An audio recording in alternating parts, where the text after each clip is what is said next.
അമ്പിയാക്കൾ മുശ്രിക്കുകളോടാണ് യുദ്ധം ചെയ്യാൻ വന്നതാണ് എന്ന തെറ്റായ മെസ്സേജാണ് ഇസ്ലാമിക സമൂഹത്തിൽ നിന്ന് ടെററിസം ഉണ്ടാകാനുള്ള അടിസ്ഥാന കാരണം. ആ ആശയത്തിൽ ആണ് മുഹമ്മദ് ബിൻ അബ്ദുൽ വഹാബ് വന്നത്. അതുകൊണ്ടാണ് അയാൾ വാളെടുക്കേണ്ടത് അക്രമികളോട് മാത്രമാണ്. അതെന്തിനാണ് അങ്ങനെ? ഈ ലോകം അല്ലാഹുമ്മ അൻതസ്സലാം വമിൻകസ്സലാം വഇലൈക യർജിഉസ്സലാം ഹയ്യിനാ റബ്ബനാ ബിസ്സലാം തബാറക റബ്ബനാ യാ ദൽ ജലാലി വൽ ഇക്റാം. ഇവിടുത്തെ സമാധാനം കെടുത്തിക്കളഞ്ഞു എന്ന കാരണത്താൽ അക്രമികളോട് വാളെടുത്തു അമ്പിയാക്കൾ. ആ പണി പിൽക്കാലത്ത് ഖുലഫാക്കൾ എടുത്തു. അതിന് ആര് നോട്ടമില്ല, മുസ്ലിം അമുസ്ലിം എന്ന നോട്ടമില്ല. സയ്യിദുനാ സിദ്ദീഖ് റളിയല്ലാഹു അൻഹു മുസ്ലിങ്ങളായവരോട് യുദ്ധം പ്രഖ്യാപിച്ചു. അവരാരായിട്ട്? മുസ്ലിങ്ങൾ തന്നെ, പ്രത്യക്ഷ മുസ്ലിം നാമധാരികൾ തന്നെ. അപ്പോൾ സൊസൈറ്റിയുടെ ഭാഗം തന്നെ. പക്ഷെ അവർ സക്കാത്ത് കൊടുക്കില്ല എന്ന് പറഞ്ഞു. സക്കാത്ത് കിട്ടുക എന്നത് സാധുക്കളുടെ അവകാശമാണ്. സക്കാത്ത് കിട്ടിയില്ലെങ്കിൽ അവർക്ക് പട്ടിണി മാറ്റാൻ കഴിയില്ല. അപ്പോൾ സക്കാത്ത് കൊടുക്കില്ല എന്ന് പറഞ്ഞ അക്രമകാരികളോട് യുദ്ധം പ്രഖ്യാപിച്ചു. ആര്? സയ്യിദുനാ സിദ്ദീഖ്. ലോകത്ത് പാറക്കല്ല് പോലെയുള്ള ഹൃദയങ്ങൾ യൂറോപ്യൻ ഹൃദയങ്ങളാണ്. പ്രത്യക്ഷ ഫോർമാലിറ്റീസ് അവർക്കുണ്ടാവും, എന്നാൽ അവർ ഹൃദയം ഒരു നിലക്കും പൊട്ടൂല. അങ്ങനത്തെ, അതായത് അങ്ങനെയാണ് അവരുടെ ഹൃദയം, അങ്ങനെയാണ്. അതുകൊണ്ടാണ് അവർക്ക് 4 കോടി ജനങ്ങളെ 1-ാം ലോക മഹായുദ്ധത്തിൽ കൊല്ലാൻ കഴിഞ്ഞത്. 4 കോടി ജനങ്ങളെ കൊന്നത്. എന്താ കാരണം? എന്ത് കാരണം? വളരെ നിസ്സാരമായി യൂറോപ്പിൽ നടന്ന ഒരു കാരണം. അതിനാണ് അവർ എന്ത് ചെയ്തത്? ഏഷ്യൻ ആഫ്രിക്കക്കാരടക്കമുള്ള ബഹുഭൂരിപക്ഷത്തെ കൊന്നു. 4 കോടി ജനങ്ങളെ 1-ാം ലോക മഹായുദ്ധത്തിലും 7.5 കോടി ജനങ്ങളെ 2-ാം ലോക മഹായുദ്ധത്തിലും അവർ കൊന്നു. എന്താണ് ഇതിൻ്റെയൊക്കെ ഒരു കാര്യം? എന്തുകൊണ്ടാണ് അവർക്ക് അതിന് കഴിഞ്ഞത്? അത്രയും കല്ല് പോലത്തെ ഹൃദയമാണ് അവരുടെ ഹൃദയം.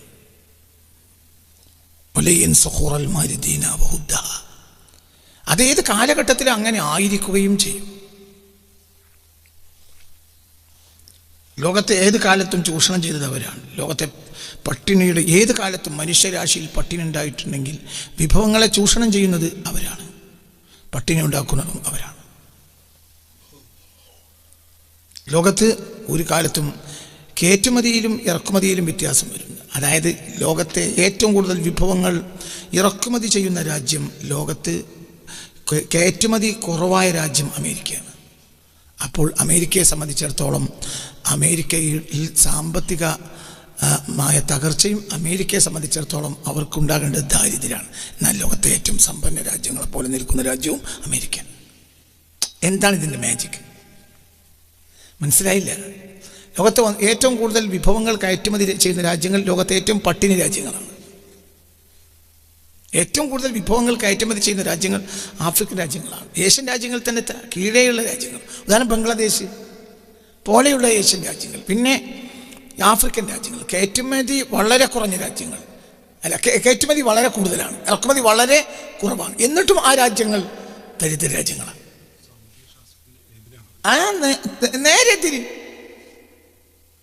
നേരെ എതിര്. എന്താ ഇതിന് കാരണം? കാരണം ഡോളറിൻ്റെ ആധിപത്യമാണ്. ഡോളർ ഉണ്ടാക്കാൻ അവർക്കൊരു കടലാസ് മതി, അടിച്ചുവിടുക, ലോകത്തെ പറ്റിക്കുക. അവർ സാമ്പത്തിക ആസ്തിക്കല്ല ഡോളർ അടിക്കുന്നത്, ലോകത്തിന് മുഴുവനും പറ്റിക്കുക. ലോകത്തെ ഏറ്റവും കൂടുതൽ വിഭവങ്ങൾ ഇറക്കുമതി ചെയ്യുന്ന രാജ്യം, ലോകത്ത് വളരെ കുറഞ്ഞ കയറ്റുമതി ചെയ്യുന്ന രാജ്യം അമേരിക്കയാണ്. എന്നാൽ ലോകത്തെ ഏറ്റവും വലിയ അതീശാധികാരമുള്ള രാജ്യം അമേരിക്കയാണ്. 60% പട്ടാളങ്ങളെ ലോകത്തെ മറ്റു രാജ്യങ്ങൾ തീറ്റിപ്പോറ്റുന്ന രാജ്യവും അമേരിക്കയാണ്.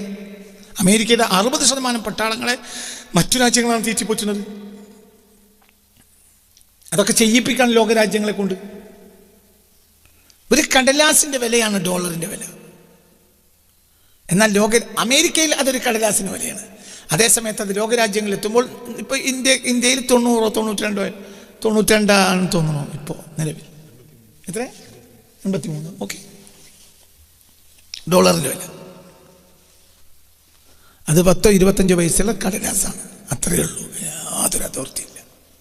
പക്ഷേ ആ ഡോളറിനെ അംഗീകരിക്കാൻ ലോകരാജ്യങ്ങൾ നിർബന്ധിതരാണ്. അതൊരു ക്രൂരമായ മനസ്സാണ്. അപ്പം ആ സമൂഹത്തെ നന്നാക്കിയെടുക്കാൻ കഴിയൂല. എന്നാൽ റബ്ബിനോട് പറഞ്ഞു നോക്കാം, ലോകാവസാനം വരെ ആ സമൂഹം നന്നാവില്ല. ലോകാവസാനം വരെ നന്നാകാത്തൊരു ജനതയാണ് അന്ന് ജനത. വളരെ അത്ഭുതമാണ് ഈ കാര്യം. അത് നമ്മൾ പഠിക്കണം. അത് പഠിക്കാൻ മുസ്ലിങ്ങൾ തയ്യാറായില്ല, ക്രിസ്ത്യാനികൾ തയ്യാറായില്ല എന്നതാണ് ഇന്നത്തെ ലോകത്തിൻ്റെ മുഴുവനും ദുരന്തങ്ങളുടെ അടിസ്ഥാനം. എന്നാൽ ഒരു കാലത്ത് മുസ്ലിങ്ങളും ക്രിസ്ത്യാനികളും അതിന് തയ്യാറായിരുന്നു. ആ വിഷയത്തിൽ ഓർത്തഡോക്സ് ക്രിസ്ത്യാനികൾ ചെയ്ത സേവനങ്ങൾ വളരെ വലുതാണ്, ആദ്യകാല മുസ്ലിങ്ങളും. എന്നിട്ട് അവർ ഒന്നിച്ച് നിലകൊണ്ടു. എന്തിനെതിരെ? യൂറോപ്യൻ മനുഷ്യത്വ രാഹിത്യത്തിനെതിരെ നിലകൊണ്ടു. ഇന്ന് ആ ചരിത്രം പോലും മുസ്ലിങ്ങളും പഠിക്കുന്നില്ല, ക്രിസ്ത്യാനികളും പഠിക്കുന്നില്ല. അമ്പിയാക്കൾ വന്നത് മുശ്രിക്കുകളോട് യുദ്ധം ചെയ്യാനാണ് എന്നുള്ള ഒരു വൃത്തികെട്ട വിഡ്ഢിത്തം ലോകത്തെ മുസ്ലിങ്ങൾക്കിടയിൽ പ്രചരിപ്പിക്കപ്പെട്ടു. അത് 100% തെറ്റാണ്. അവിടെ നിന്നാണ് ശത്രുത വരുന്നത്. അങ്ങനത്തെ സംഭവമേ ഇല്ല. എന്താ പറഞ്ഞേ? എന്തോ പറഞ്ഞോയോ? എന്താ ഞാൻ പറഞ്ഞേ? മുശ്രിക്കുകളോട് യുദ്ധം ചെയ്യാൻ വേണ്ടിയാണ് അമ്പിയാക്കൾ വന്നത് എന്നത് മുസ്ലിങ്ങൾക്ക് സംഭവിച്ചു പോയ വലിയ ഒരു പിഴവാണ്. മുസ്ലിം പണ്ഡിതന്മാർക്ക് സംഭവിച്ച ഒരു പിഴവാണ്. വലിയ പിഴവ്, ചെറിയ പിഴവല്ല, വലിയ പിഴവാണ്. നിങ്ങൾ തിരുദൂതർ എന്ന എൻ്റെ ഈ പുസ്തകം വായിക്കുക. നിങ്ങൾക്ക് എന്ത് അഭിപ്രായം പറയാം? അന്തമുള്ള അഭിപ്രായങ്ങൾ സ്വീകരിക്കപ്പെടും, അന്തമില്ലാത്ത അഭിപ്രായങ്ങളെ തള്ളിക്കളയും. അഭിപ്രായങ്ങൾ എന്ത് പറയാം, പക്ഷെ അന്തം വേണം. അന്തം ഉണ്ടായിട്ട് അഭിപ്രായം പറയണം. ഒരു തവണ വായിച്ച പോലെ നിങ്ങൾ പലതവണ വായിക്കണം. ചില ബുദ്ധിമാന്മാരുണ്ടാകാം ഒരു തവണ വായിച്ചാൽ മതിയാവുന്നവർക്ക്.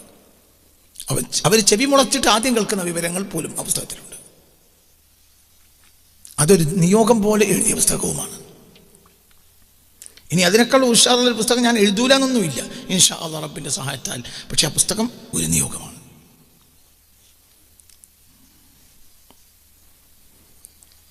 ഇത് ചിന്തിക്കണം. ഇത് വലിയ തെറ്റുപറ്റത മുസ്ലിങ്ങൾക്ക്. മുശ്രിക്കുകളോട് യുദ്ധം ചെയ്യാൻ വേണ്ടിയാണ് അമ്പിയാക്കൾ വന്നത് എന്നത് മുസ്ലിങ്ങൾ പഠിച്ചിട്ട് ഈ അടുത്ത കാലത്ത് മുസ്ലിമീങ്ങളിൽ പഠിപ്പിക്കപ്പെട്ട ദുരന്തപൂർണമായ ഒരു തെറ്റാണ്. അതിൽ നിന്നാണ് സത്യത്തിൽ വർഗീയത വളർന്നത്. അത് ഒരു തെറ്റാണ്, തിരിഞ്ഞിട്ടില്ല. ഈ തെറ്റ് പഠിപ്പിക്കപ്പെടുന്ന കാലത്തോളം മുസ്ലിങ്ങളും അമുസ്ലിങ്ങളും തമ്മിലുള്ള ശത്രുത നിലനിൽക്കും.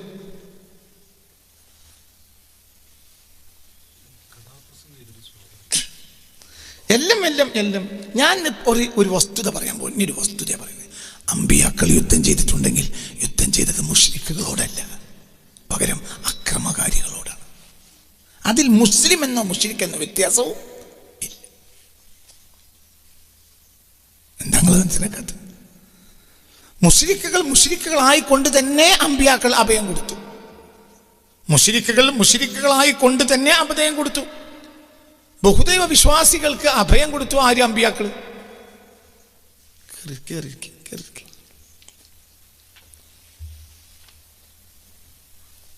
അതൊക്കെ ഈ അടുത്ത കാലത്ത് പണ്ഡിതന്മാർക്ക് വന്നിട്ടുള്ള തെറ്റിൻ്റെ ഒരു പൊറുക്കപ്പെടാത്ത തെറ്റാണ്. പണ്ഡിതന്മാർ അത് വേണ്ടത്ര പഠിച്ചില്ല. ഇനി അവർക്കത് മനസ്സിലായാലും ഇല്ലെങ്കിലും പൊതുജനം അത് മനസ്സിലാക്കിയില്ല. പൊതുജനത്തിനോട് ആ വിധത്തിൽ കാര്യങ്ങൾ അവർ പറഞ്ഞ് മനസ്സിലാക്കി കൊടുത്തതും ഇല്ല. അതായത് നമ്മുടെ ശത്രുക്കൾ മുശ്രിക്കുകളാണ് എന്ന ഒരു തെറ്റ്, അത് ദുരന്തപൂർണമായ തെറ്റാണ്. ശിർക്ക് തെറ്റല്ലേ? തെറ്റാണ്. പക്ഷേ ആ തെറ്റിൻ്റെ ശിക്ഷ റഹ്മാനായ റബ്ബ് ഇവിടെ ഏർപ്പെടുത്തുകയില്ല. അവൻ റഹ്മാനാണ്. അതിൻ്റെ ശിക്ഷ പരലോകത്താണ്. തിരിഞ്ഞിട്ടില്ല. ശിർക്ക് ഒരു തെറ്റല്ലേ? തെറ്റാണ്. ആരോടുള്ള? അള്ളാഹുവിനോടുള്ള.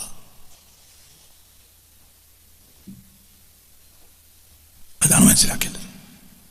ശിർക്ക് ഒരു തെറ്റാണ്. അത് തെറ്റല്ലേ? വലിയ തെറ്റാണ്. ആരോടുള്ള തെറ്റാണ്? പറയാം, ആരോടുള്ള തെറ്റാണ്. മനസ്സിലാവുന്നുണ്ട്? പറഞ്ഞ ആരോടുള്ള തെറ്റാണത്? അള്ളാഹുവിനോടുള്ള തെറ്റാണ്. അതിൻ്റെ ശിക്ഷ പരലോകത്താണ്. ശിർക്ക് ചെയ്യുന്നവൻ മുസ്ലിമിന്റെ ശത്രുവല്ല, അവൻ അള്ളാഹുവിന്റെ ശത്രുവാണ്. മുസ്ലിങ്ങൾ അവനോട് റഹ്മത്ത് ചെയ്യണം. കാരണം റഹ്മാനായ റബ്ബിന്റെ സ്വഭാവം സ്വീകരിക്കേണ്ടവനാണ് ആര്? മുസ്ലിം. അതേ സമയത്ത് അക്രമം ചെയ്യുന്നവനിൽ മുസ്ലിം എന്നോ അമുസ്ലിം എന്നോ യാതൊരു വ്യത്യാസവുമില്ല. ഞങ്ങൾക്ക് മനസ്സിലാക്കാൻ വേണ്ടി ഒരു താരം പറഞ്ഞു. വലിയ തെറ്റ് പറ്റിപ്പോയി. പണ്ഡിതന്മാർ പഠിപ്പിക്കുന്നിടത്തും തെറ്റുപറ്റിപ്പോയി. ഒരുപക്ഷെ പണ്ഡിതന്മാർക്ക് അത് മനസ്സിലായില്ല, അല്ലെങ്കിൽ മനസ്സിലാക്കിയ പണ്ഡിതന്മാർ ആ വിധത്തിൽ സമൂഹത്തെ പഠിപ്പിച്ചില്ല. ഉദാഹരണം പറയാ, ഒരു രാജ്യത്ത് ഒരു കൊലപാതകം നടത്തിയാൽ ആ കൊലപാതകം നടത്തിയത് മുസ്ലിമാണെന്ന് സങ്കല്പിക്കുക. ഒരു മുസ്ലിമായ മനുഷ്യൻ, ഒരു മുസ്ലിം ഭരണാധികാരിയും ഇസ്ലാമിക ഭരണവും നിലനിൽക്കുന്ന രാജ്യത്ത് ഒരു മുസ്ലിമായ മനുഷ്യൻ മുസ്ലിമിനെയോ അമുസ്ലിമിനെയോ കൊലപ്പെടുത്തിയാൽ മുസ്ലിം ഭരണാധികാരി എന്തു ചെയ്യും? ചോദ്യം. ഒരു ഇസ്ലാമിക രാജ്യത്ത്, ഒരു മുസ്ലിം ഭരണാധികാരി ഭരിക്കുന്ന ഒരു ഇസ്ലാമിക രാജ്യത്ത് ഒരു മുസ്ലിം ഒരു അമുസ്ലിമിനെ കൊലപ്പെടുത്തിയാൽ മുസ്ലിം ഭരണാധികാരി എന്ത് ചെയ്യും?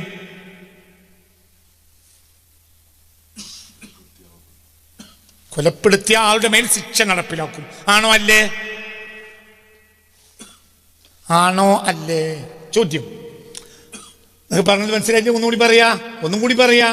ഒരു മുസ്ലിമായ ഇസ്ലാമിക രാജ്യത്ത് ഒരു മുസ്ലിം ഭരണാധികാരി ഭരിക്കുന്ന ഒരു രാജ്യത്ത്, ഇസ്ലാമിക നിയമങ്ങൾ അപ്പാട് നടപ്പിലാക്കുന്ന ഒരു രാജ്യത്ത് ഒരു മുസ്ലിം ഒരു അമുസ്ലിമിനെ കൊലപ്പെടുത്തിയാൽ ഭരണാധികാരി കൊലപ്പെടുത്തിയ കൊലയാളിയുടെ മേൽ ശിക്ഷ നടപ്പിലാക്കും. ഉറപ്പല്ലേ? ശിക്ഷ നടപ്പിലാക്കും. ശരി. ദെൻ ഒരു മുസ്ലിം ഇസ്ലാമിക രാജ്യത്ത് ഒരു മുസ്ലിം ഭരണാധികാരി ഭരിക്കുന്ന ഒരു രാജ്യത്ത് ഒരു മുസ്ലിം അമുസ്ലിമിനെ അടിച്ചാലോ?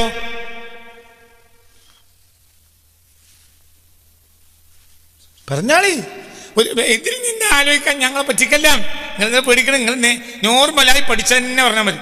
ഒരു മുസ്ലിം ഭരണാധികാരി ഇസ്ലാമിക രാജ്യത്ത് ഇസ്ലാമിക ശരീഅത്ത് നടപ്പിലാക്കുന്ന ഒരു രാജ്യത്ത് ഒരു മുസ്ലിം ഭരണാധികാരി ഭരിക്കുന്ന രാജ്യത്ത് ഒരു മുസ്ലിമിനെയോ അമുസ്ലിമിനെയോ കൊല്ലുകയോ അടിക്കുകയോ ചെയ്താൽ ആ കുറ്റത്തിനനുസരിച്ചുള്ള ശിക്ഷാവിധി ഭരണാധികാരി നടപ്പിലാക്കും. ഒരു അമുസ്ലിമായ ആൾ ഒരു മുസ്ലിം രാജ്യത്ത് ഷിർക്ക് ചെയ്താലോ ശിക്ഷ ഉണ്ടോ? ഇല്ലേ? എന്തുകൊണ്ട്?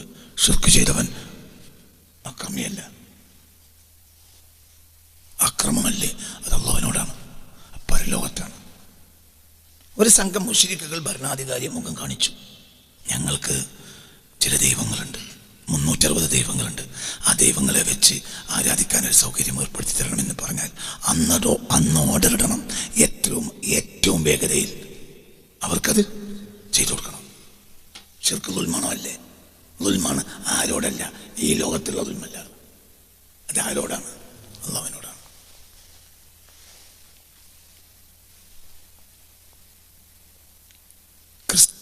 ക്രിസ്ത്യാനിറ്റി ഏകത്വത്തെ വാദിക്കുന്നവരാണ്. അപ്പോൾ ഇസ്ലാമിക ദൃഷ്ടി അതെന്താണ്? ഷിർക്കാണ്. ഒരു ക്രിസ്ത്യാനിയുടെ മകനെ ഗവർണറായ അംർ ബിൻ ആസ് റളിയല്ലാഹു അൻഹുവിൻ്റെ മകൻ ഒരു ക്രിസ്ത്യാനിയെ അടിച്ചു എന്ന് കേട്ടപ്പോൾ അടിച്ചപ്പോൾ ഈ ക്രിസ്ത്യാനിയായ ബാല്യക്കാരനും പിതാവും ആയ ക്രിസ്ത്യാനിയും മദീനയിൽ പോയി കേസ് പറഞ്ഞു. ആരോട്? സയ്യിദുന ഉമർ ബിൻ ഖത്താബ് റളിയല്ലാഹു അൻഹു. ഈ പുസ്തകത്തിലുണ്ടല്ലോ, ഞാൻ എഴുതിയിട്ടുണ്ടല്ലോ. ശരി. അപ്പോൾ ഉമർ ബിൻ ഖത്താബ് റളിയല്ലാഹു അൻഹു എന്ത് ചെയ്തു? നേരെ ഈജിപ്തിലേക്ക് വന്നു. എന്തിന്? ആരാ വന്ന് കേസ് പറഞ്ഞു? പറ ആരാ? എന്താണ് മനസ്സിലാക്കാത്തത്? എവിടുന്ന് ടെററിസം ഉണ്ടാകുന്നു? അമ്പിയാക്കൾ മുശ്രിക്കുകളോട് യുദ്ധം ചെയ്യാനാണ് വന്നത് എന്ന ഭാഷയിൽ നിന്നാണ് ടെററിസം ഉണ്ടാകുന്നത്. അങ്ങനത്തെ പ്രസംഗങ്ങൾ, അങ്ങനത്തെ ലേഖനങ്ങൾ, അങ്ങനത്തെ കഥാപ്രസംഗങ്ങൾ. അവർക്ക് ഇസ്ലാം എന്താന്ന് അറിയേ. അഞ്ജനമെന്നത് ഞാൻ അറിയും, മഞ്ഞൾ പോലെ വെളുത്തിരിക്കും. ഇതാണ് ഈ തലയെക്കെട്ടും തൊപ്പിയും വെച്ച് നടക്കുന്ന നമ്മളിൽ പലരുടെയും ഇസ്ലാമിനെ കുറിച്ചുള്ള മനസ്സിലാക്കൽ. വലിയ പണ്ഡിതന്മാർക്ക് മനസ്സിലായിട്ടില്ല എന്നല്ല ഞാൻ ഈ പറയുന്നത്, മനസ്സിലായിട്ടുണ്ടെന്നല്ല ഞാൻ പറയുന്നത്. അവർക്ക് മനസ്സിലായോ അല്ലെന്ന് എനിക്കറിയില്ല.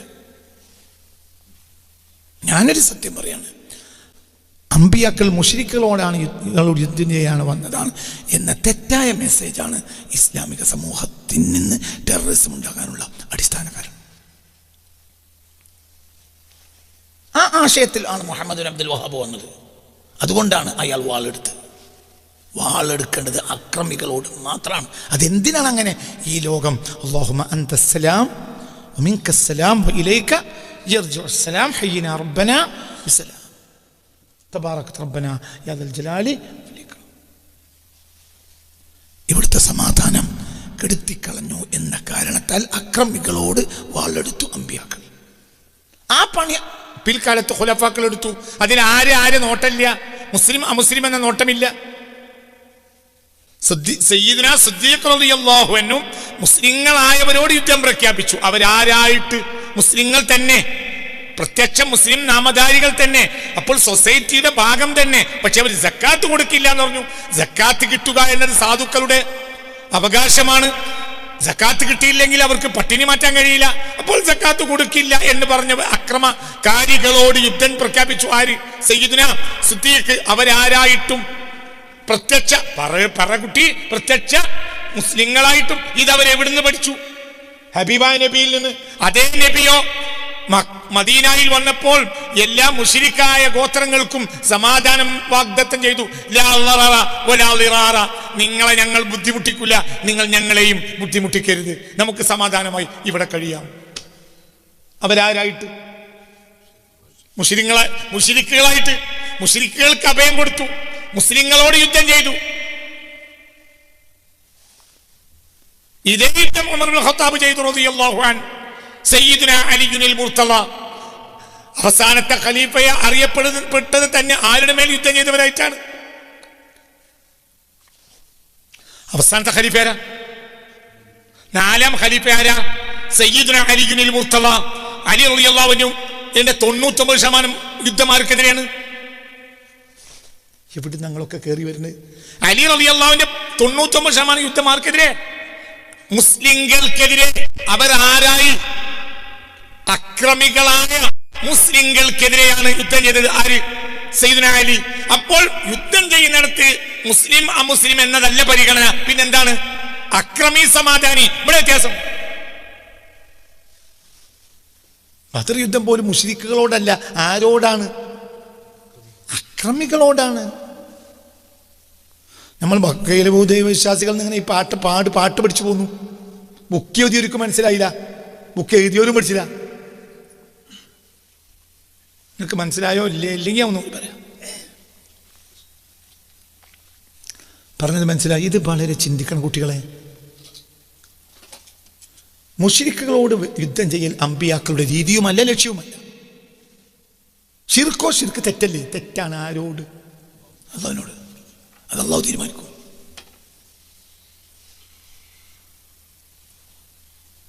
അല്ലാഹു തീരുമാനിക്കും. അതല്ലേ പറഞ്ഞ. ചിന്തിക്ക്. അതല്ലേ പറഞ്ഞ. അതാണാ പറഞ്ഞത്. അപ്പോൾ വഖാത്തിലുൽ മുശ്രിക്കീന കാഫ, അത് യുദ്ധക്കളത്തിലായത്താണ്. ആ മുശ്രിക്കുകൾ, ഏത് മുശ്രിക്കുകൾ? നിങ്ങളെ വീട്ടിൽ നിന്ന് ഇറക്കി വിടുകയും നിങ്ങളോട് അക്രമമായി പെരുമാറുകയും ചെയ്ത മുശ്രിക്കുകൾ. ഇപ്പോൾ അവർ നിങ്ങളോട് യുദ്ധത്തിനും വന്നിരിക്കുന്നു. അവർ ഇസ്ലാമിക ദൃഷ്ട്യാ ശിർക്കല്ലേ, തസ്ലീസ്. ആ നജ്റാനിൽ നിന്നല്ലേ വലിയ ഒരു സംഘം ഹബീബിന്റെ അരികിൽ വന്നത് സ്വല്ലല്ലാഹു അലൈഹി വസല്ലം. അവർക്ക് എല്ലാവിധ സൗകര്യം ഹബീബാ നബി ചെയ്തു കൊടുത്തില്ലേ സ്വല്ലല്ലാഹു അലൈഹി വസല്ലം. മദീന പള്ളിയിൽ അവർക്ക് ആരാധിക്കാൻ സൗകര്യം ചെയ്തു കൊടുത്തില്ലേ? ഇത് ലോകത്തെ അനവധി ആയിരക്കണക്കായ ഇമാമിയങ്ങൾ രേഖപ്പെടുത്തിയില്ലേ? ഞങ്ങളുടെ ആരാധന നിർവഹിക്കാൻ പുറത്തുപോയി ആരാധന നിർവഹിച്ചു വരാം എന്ന് ക്രൈസ്തവ നേതാക്കൾ, പാത്രിയാർക്കുകൾ അടക്കമുള്ളവർ പറഞ്ഞപ്പോൾ ഹബീബായ നബി സല്ലല്ലാഹു അലൈഹി വസല്ലം മദീന പള്ളിയിലെ ഒരു ഭാഗം അവർക്ക് വിട്ടുകൊടുക്കുകയും ഫസല്ലൗ ഖിബലൽ മശ്രിഖി, മുസ്ലിങ്ങൾ കഅബയുടെ ഭാഗത്തേക്ക് തിരിഞ്ഞ് നമസ്കരിച്ചു. അവരാകട്ടെ നേരെ എതിർ ദിശയിലേക്കും തിരിഞ്ഞ് നമസ്കരിച്ചു. ഇല്ലേ? പറ. അല്ലേ? ഉണ്ടല്ലോ. അനവധി ഇമാമിങ്ങളെ രേഖപ്പെടുത്തിയല്ലോ. അതിന് സൗകര്യം ആര് ചെയ്തു കൊടുത്തു? പറ കുട്ടി, ആര് ചെയ്തു കൊടുത്തു? ഹബീബാ നബി. അപ്പോൾ മുശ്രിക്കുകളെ കൊല്ലലല്ല നബിയുടെ ബാധ്യത, പിന്നെ ആരെയാണ്? അക്രമികളെ. പഠിച്ചെടുത്ത് തെറ്റുപറ്റി. മുശ്രിക്കുകളെ കൊല്ലാനാണ് നബി വന്നതെന്ന് പറഞ്ഞാൽ നമ്മളെ എന്താ പറയുക, സർവമത സംഗമങ്ങൾ, സമാധാന സംഗമങ്ങൾ, എന്താ പിന്നെ അങ്ങനെയൊക്കെ കുറേ പേരുണ്ടല്ലോ. അപ്പോൾ ഇതൊക്കെ പറയാം, എന്താ പറയുക, എന്താ പറയുക, സ്നേഹ സംവാദങ്ങൾ, സ്നേഹ സംഗമങ്ങൾ, അതൊക്കെ തോന്നിയാസങ്ങളായി മാറും. പിന്നെ ഒരു മാനി ഉണ്ടാവില്ല, നിഫാക്കാണ്. ഹബീബായ നബി സല്ലല്ലാഹു അലൈഹി വസല്ലം അവർക്ക് എല്ലാവിധ സൗകര്യങ്ങളും ചെയ്തു കൊടുത്തു. ശിർക്ക് ചെയ്യാനുള്ള സൗകര്യം ചെയ്തു കൊടുത്തു. ശിർക്ക് തെറ്റല്ലാതായിട്ടല്ല, അതിന് തന്നെയാണ് ശിർക്ക തെറ്റന്നെ. പക്ഷെ അള്ളാഹു ആരാണ്? റഹ്മാനാണ്. അവൻ ഈ ലോകത്തിന് ഹുർരിയത്തുൽ ഫിക്ര, ചിന്തയുടെ സ്വാതന്ത്ര്യം നൽകിയിട്ടുണ്ട്. അതാണ് ഈ ലോകത്തിൻ്റെ രഹസ്യം. ഫമൻ ശാഅ ഫൽയുമിൻ വമൻ ശാഅ ഫൽയക്ഫുർ ഇന്നാ അഅ്തദ്നാ ലിൽളാലിമീന നാറൻ അഹാത ബിഹിം സുറാദിഖുഹാ. ഫമൻ ശാഅ ഫൽയുമിൻ, ഉദ്ദേശം മുഅ്മിനായിക്കൊള്ളട്ടെ. വമൻ ശാഅ ഫൽയക്ഫുർ, തിരിച്ചാണ് ഉദ്ദേശിക്കുന്നതെങ്കിൽ കഫറായിക്കൊള്ളട്ടെ. അതായത് ഹുർരിയത്തുൽ ഫിക്ര, ചിന്താപരമായ സ്വാതന്ത്ര്യം. പക്ഷെ എന്ത് ചെയ്ത് മേക്കിട്ടെടുക്കരുത്, അത്രയുള്ള പ്രശ്നം. അത്രയുള്ളൂ പ്രശ്നം. അവിടെയാണ് പ്രശ്നം. വേറൊരു പ്രശ്നം ഇല്ലെന്നെ, ഒന്നുമില്ല. എല്ലാ മുസ്ലിങ്ങൾക്കും ഒരു മുസ്ലിം ഭരണാധികാരി, ഒരു മുശ്രിക്കേ ഒരു നാട്ടിലുള്ളെങ്കിൽ അയാളെ തലവെട്ടല്ല വേണ്ടത്. അയാൾക്ക് ഒരു മുശ്രിക്കാണ് ഒരു നാട്ടിലുള്ളത്. ഒരു ഭരണാധികാരിക്ക് കീഴിൽ കോടിക്കണക്കായ ജനങ്ങളുണ്ട്, ഒരു മുശ്രിക്കുണ്ട്. ആ മുശ്രിക്കിന് ശിർക്ക് ചെയ്യണം, സൗകര്യം ആര് ചെയ്തു കൊടുക്കണം? ഭരണാധികാരി സിദ്ദീഖുൽ അക്ബറാണ് ചെയ്തു കൊടുക്കും. അതുകൊണ്ട് സ്വാതന്ത്ര്യമാണ്. അതിനെന്തില്ല ഇവിടെ ശിക്ഷ? എന്താണ് മനസ്സിലാക്കാത്ത കുട്ടികളെ? അതിനെന്തില്ല? അതിനിവിടെ ശിക്ഷയില്ല. അതേസമയം 5 വഖത്ത് പള്ളിയിൽ വന്ന് പടം പിരിച്ച് നേരത്തെ തന്നെ രാവിലെ തന്നെ 8 മണിക്ക് ആദ്യത്തെ പള്ളിയിലും ഇമാമിൻ്റെ നേരെ ബാക്കിൽ പടം പിരിച്ച് ഇട്ട് ഏറ്റിക്കാഫ് ഇരുന്നിട്ട് കഞ്ഞി ബെരുന്നോൽക്ക് മുഴുവൻ കഞ്ഞിയും വെള്ളവും തരിക്കഞ്ഞിയും കൊടുക്കണം. 1-ാം നമ്പർ പറയടൂ. എല്ലാ വ്യാഴാഴ്ചയും തിങ്കളാഴ്ചയും നോമ്പ് വിൽക്കുകയും മുഹറം 1 മുതൽ 10 വരെ നോമ്പ് വിൽക്കുകയും റജബ് 1 മുതൽ എന്താ പറയുക, ഒന്ന് കൂടിത്തരി മനുഷ്യന്മാരെ. ചൊവ്വാല് 7 അടക്കം 6 നോമ്പടക്കം 96 നോമ്പ് നോൽക്കുകയും കണ്ട എത്തിക്കാനേക്ക് മുഴുവനും അരി വാങ്ങിക്കൊടുക്കുകയും എല്ലാ മൂല്യന്മാർക്കും പള്ള നിറച്ച് കോഴിയിറച്ചിയും പൈസയും കൊടുക്കുകയും ഒക്കെ ചെയ്യണ ഒരു മനുഷ്യൻ അപ്പുറത്ത് ഒരു തോമസിനെ ചേട്ടത്തൊരു അടി ഓടിച്ചാൽ പിടിച്ചിട്ട് എവിടെ ഇടും? ജയിലിലിടും. എന്ത് ആൾ മുത്തക്കയൊക്കെ തന്നെയാണ്. പക്ഷേ ഇതെന്താണ്? അക്രമമാണ്. അതിനോട് ശിക്ഷയുണ്ട്. ശിർക്ക് ചെയ്താലോ അവിടെ ശിക്ഷയില്ല. ഇത് പഠിച്ചില്ല, ഇത് പഠിപ്പിച്ചതുമില്ല. അപ്പം നമുക്ക് തോന്നുകയാണ് ഇതിൻ്റെ ഒരു മറ്റൊരു രീതിയാണ്. ഇപ്പം നമ്മൾ ഈ വസ്തുതകൾ പിന്നെ ഇപ്പം ഇവിടെ അതിൻ്റെ പേരിൽ അക്രമം നടക്കണില്ലല്ലോ, ഒരു പുതുതാരിയിൽ അക്രമം നടക്കണില്ലെങ്കിലും ചിന്താപരമായി അടിസ്ഥാനപരമായി ഈ സത്യം നമ്മൾ മനസ്സിലാക്കിയിട്ടില്ല. ഞങ്ങൾ നേരെ ചിന്ത എതിര് മനസ്സിലാക്കിയവരും ഉണ്ട്. ഇപ്പം മുഹമ്മദ് അബ്ദുൽ വഹാബിൻ്റെ അനുയായികൾ മനസ്സിലാക്കുന്ന മുശ്രിക്കുകൾ നമ്മളെ ശത്രുക്കളാണെന്നാണ്. അല്ലാതെ അവർക്ക് മനസ്സിലാക്കാൻ പറ്റൂല. എന്തുകൊണ്ട്? ശിർക്കിനെതിരെ വാളെടുത്ത ആളാണ് ആര്? മുഹമ്മദ് അബ്ദുൽ. അത് ദുരന്തപൂർവമായ തെറ്റാണ്. അതിനെ അപ്പോൾ പിന്നെ അതിനെ മാറ്റിയെടുക്കാനുള്ള വഴി എന്താ? പ്രബോധനം. വമാ അലൈനാ ഇല്ലൽ ബലാഗുൽ മുബീൻ, അറിയിച്ചു തരേണ്ടതല്ലാത്തൊരു ബാധ്യതയും എനിക്കില്ല. ആയത്ത് ഇല്ലേ? അങ്ങനെ തന്നെയല്ലേ? വമാ അലൈനാ ഇല്ലൽ ബലാഗുൽ മുബീൻ, എത്തിച്ചു തരേണ്ടതല്ലാത്തൊരു ഉത്തരവാദിത്വവും എനിക്കില്ല. അപ്പൊ യുദ്ധം ചെയ്തതോ? യുദ്ധം ചെയ്ത മുശ്രിക്കുകളോടല്ല. ആരോടാണ്? അക്രമികളോടാണ്. അക്രമി പല കോലത്തിനും വരും. ചിലപ്പോൾ മുശ്രിക്കായി വരും, ചിലപ്പോൾ മുസ്ലിമായി വരും, ചിലപ്പോൾ കാഫറായി വരും, നിരീശ്വരവാദി. ചിലപ്പോൾ ഒരു നാട്ടിലെ നിരീശ്വരവാദി സമാധാനിയായിരിക്കും. അവനോട് മരണം വരെ രാജാവ് ദർബാറിലേക്ക് പോകുമ്പോഴും വരുമ്പോഴും കൈഫലാൽ, തിരിച്ചു വരുമ്പോഴും കൈഫലാൽ. അതേ സ്ഥലത്ത് തൊട്ടപ്പുറത്തെ പെരിയിലെ മുഹമ്മദ് ജയിലിലായിരിക്കും. തിരിഞ്ഞില്ല. രാജാവ് ദർബാറിലേക്ക് പോകുമ്പോൾ നിരീശ്വരവാദിന്റെ വീടാണ് അവസാനത്തെ വീട്. കൈഫലാൽ സബാൽ ഖൈർ കാരണം രാജാവ് എടുക്കും, ദർബാറിലേക്ക് പോകും. ദർബാർ കഴിഞ്ഞ് തിരിച്ചു വരുമ്പോഴും കൈഫലാൽ. ഇപ്പുറത്തെ ഇപ്പുറത്തെ മുസ്ലിം എവിടെയാണ്?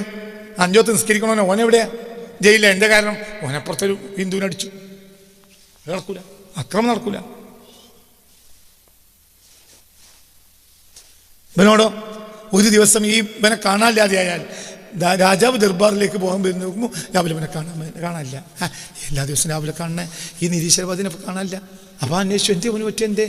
എന്തേ ഇപ്പം നമ്മളെ പിന്നെ ദാമോദരനെ പറ്റി? എന്തേ ഇവന് പറ്റിയത്? എന്തേ മാധവനെ പറ്റിയേ? എന്തേ ജേക്കബിനെ പറ്റിയേ? ഓന് പള്ളവേദനയായിട്ട് കിടപ്പില്ല. അപ്പോൾ രാജാവ് ഓനെ കണ്ട് യാദത്തുൽ മദീനല്ലേ പോയി കണ്ട്, എന്താ വിശേഷങ്ങൾ, ഞാൻ എന്താ ചെയ്തു തരേണ്ടത് എന്നൊക്കെ പറഞ്ഞ് പോകും. ഇവൻ ആരാണ്? നിരീശ്വരവാദിയാണ്. അവന് വേണ്ട ചെയ്തു കൊടുക്കേണ്ട ബാധ്യത ആർക്കുണ്ട്? രാജാവിനുണ്ട്. രാജാവ് നിരീശ്വരവാദികളെ കൊല്ലാൻ വേണ്ടി അള്ളാഹ് ഇറക്കിയതല്ല രാജാവിനെ. അക്രമികളെ അമർച്ച ചെയ്ത് സമാധാനം സ്ഥാപിക്കൽ മാത്രമാണ് ആരുടെ ഉത്തരവാദിത്വം? രാജാവിൻ്റെ ഉത്തരവാദിത്വം. അല്ലാതെ മുശ്രിക്കുകളെ കൊല്ലാനോ തല്ലാനോ ഉള്ള ഉത്തരവാദിത്വം എന്നല്ലാതെ മാത്രമല്ല, അങ്ങനെ ഒരു രാജാവ് ചെയ്താൽ ആ രാജാവ് അക്രമിയാണ്. നിങ്ങൾക്ക് പറഞ്ഞത് മനസ്സിലായില്ല? ഒരു രാജാവ് ആ രാജ്യത്തെ മുശ്രിക്കുകളെ ഭേദ്യം ചെയ്യുകയാണെങ്കിൽ, ഇപ്പൊ കലാപമുണ്ടായി ബംഗ്ലാദേശിൽ കലാപമുണ്ടായപ്പോൾ ക്ഷേത്രങ്ങൾക്ക് കാവൽ നിന്നതാരാ? സമാധാനികളായ മുസ്ലിം ചെറുപ്പക്കാർ. ഈ കഴിഞ്ഞ നമ്മുടെ പരിപാടിയിൽ രാഹുൽ ഈശ്വർ പോലും അത് അനുസ്മരിച്ചു. ഓർമ്മയില്ല? സംഭവം പറഞ്ഞല്ലേ? ബംഗ്ലാദേശിൽ കലാപം ഉണ്ടായപ്പോൾ അവിടുത്തെ ന്യൂനപക്ഷമാണ് അവിടുത്തെ ഹിന്ദുക്കൾ. ഈ ഹിന്ദുക്കളുടെ ക്ഷേത്രങ്ങൾക്ക് ആര് കാവൽ നിന്നു? മുസ്ലിങ്ങൾ. ബാബരി മസ്ജിദ് തകർക്കപ്പെട്ടപ്പോൾ കേരളത്തിലെ എത്രയോ ക്ഷേത്രങ്ങൾക്ക് കാവൽ നിൽക്കാൻ സെയ്ദ് മുഹമ്മദ് ശിഹാബ് തങ്ങൾ എന്ന ഈ ഉമ്മത്തിന്റെ നേതാവ് ഇവിടുത്തെ മുസ്ലിം ചെറുപ്പക്കാരെ അയച്ചു. എന്തുകൊണ്ട്? ഏതോ ഒരു തമ്മാടിയായ തലക്ക് വെളിവില്ലാത്തവൻ ക്ഷേത്രത്തിന് കല്ലെടുത്തെറിയരുത്.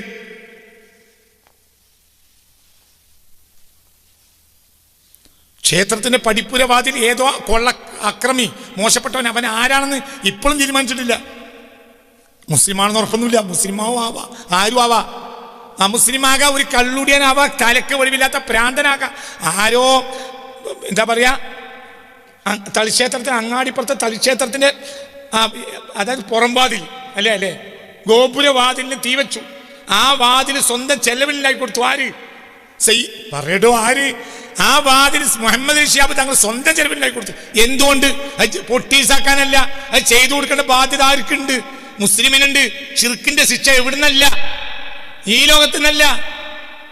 ഷിർക്ക് തെറ്റല്ലേ? തെറ്റാണ്. ആരോട് തെറ്റല്ല? ഷിർക്ക് മുസ്ലിമിനോട് തെറ്റല്ല. ആരോടാണ്? അള്ളാഹിനോടാണ്. അടിക്കലും കുത്തലും കൊല്ലലും മുസ്ലിമും അമുസ്ലിമും വ്യത്യാസമില്ല. ഓരോ പൗരനോടുള്ള തെറ്റാണ്. ഇത് മനസ്സിലാക്കി കൊടുക്കണം. ഒരിക്കലും ഹിന്ദുക്കൾ നമ്മുടെ ശത്രുക്കൾ അല്ല. ഇന്ന ഷിർക്കല്ല ദുൽമുൻ അളീം. ഷിർക്ക് വലിയ ദുൽമാണ്. അപ്പോൾ നമ്മൾ കത്തിക്ക് മുറിച്ചു കൂട്ടി.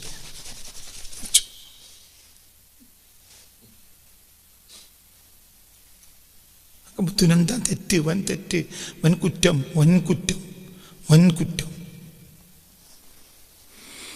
അല്ല, ഇത് ശരിക്കും അറിയുന്ന ഒരു ജനതയാണ് ഓർത്തഡോക്സ് ക്രിസ്ത്യാനികളും മുസ്ലിങ്ങളും. പക്ഷേ 21-ാം നൂറ്റാണ്ടിൽ ഈ ജനത അത് മറന്നുപോയി.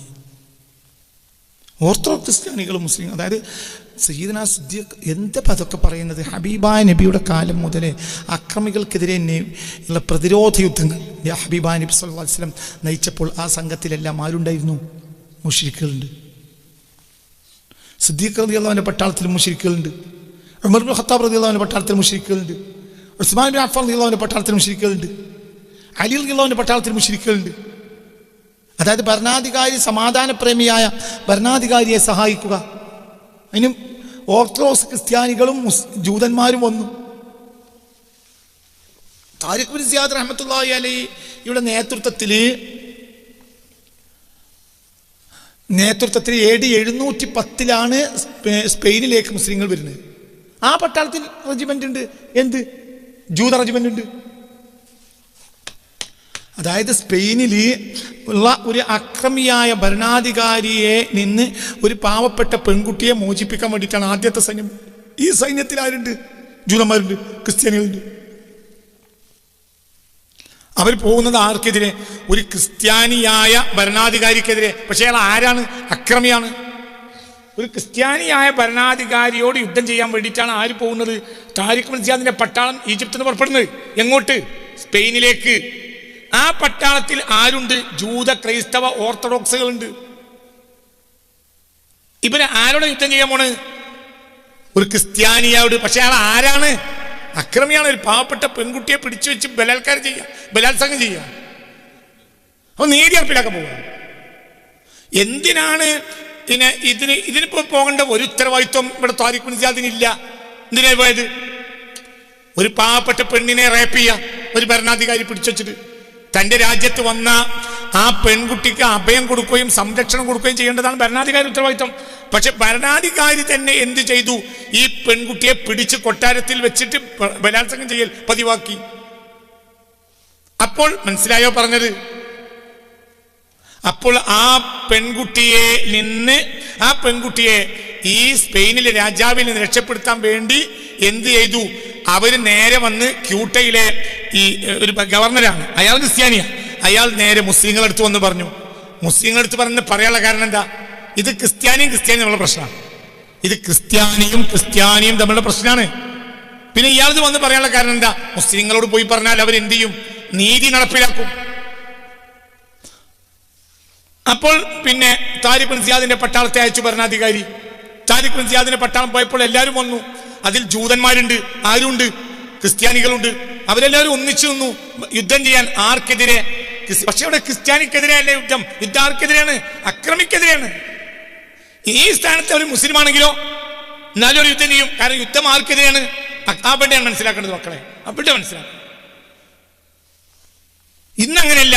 ഇന്ന് മതങ്ങളെ സംരക്ഷിക്കുക, അക്രമികളെ സംരക്ഷിക്കുക, മതങ്ങൾ വാളെടുക്കുക. എന്തിനാ അയാള് തിരിഞ്ഞിട്ടില്ല.